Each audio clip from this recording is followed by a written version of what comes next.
Que vous alliez belé n'habitando eke na bino bozolanda émission na bino bomoko na ekolo émission à peuple congolais au balanda yango chaque jour à partir à 11h55 pour na ko kabola makanisi na peuple congolais na ozali koleka na kati ya mboka na biso Congo. C'est très important to eba nini ozoleka na kati ya mboka na biso yango biso ana bomoko na ekolo to lingaka ko sangisa makanisi na biso tant que ba congolais ko pesa solution na ozali koleka na mboka na biso peuple ayeba nini ezoleka en réalité on a beaucoup d'informations kaka awa na bomoko na ekolo na chaîne bino bomoko média très important. Merci bozali belé bozali kolanda biso sikoyo en direct na bomoko média na bomoko na ekolo na émission na bino bozali ebele bandeko ba auditeur ya Matadi na radio na bomoko FM bozon na biso na Matadi bozon na biso na Boma sikoyo boche ba radio na téléphone na ba hôpitaux na ba taxi bis na mituka na ba école na ba boutique bisika ndenge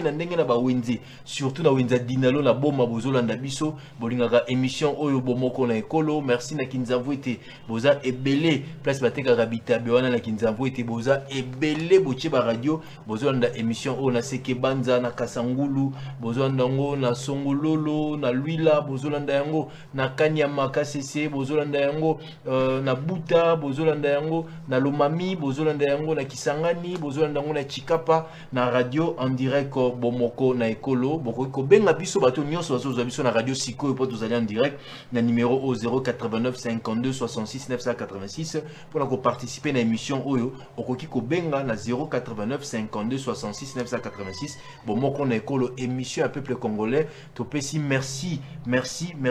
na muto asali ke bolanda biso partout parce qu'il y a des soucis à ba congolais bazala informé jusqu'à kuna na fin fond yenani le directeur général monsieur Jean-Paul Ilunga Chivwila Maboko Pembe président national du mouvement des Congolais unis oyazana makanisi ya ko bongo la Congo ya développement ya changement na kati ya Congo to pesio merci mingi na opportunité pa ba ouverture au pesi ba congolais bazala informé na temps réel na mambozo le ka a na Kinshasa surtout na chaîne oyo bomoko média. Merci to bo sanité notre DG wazali mutema malamu soki baza maman bazala mi balé na mokili maman moko kaka webo solola bien oui rançon a raison to pesi mbote mingi pa ya maman DG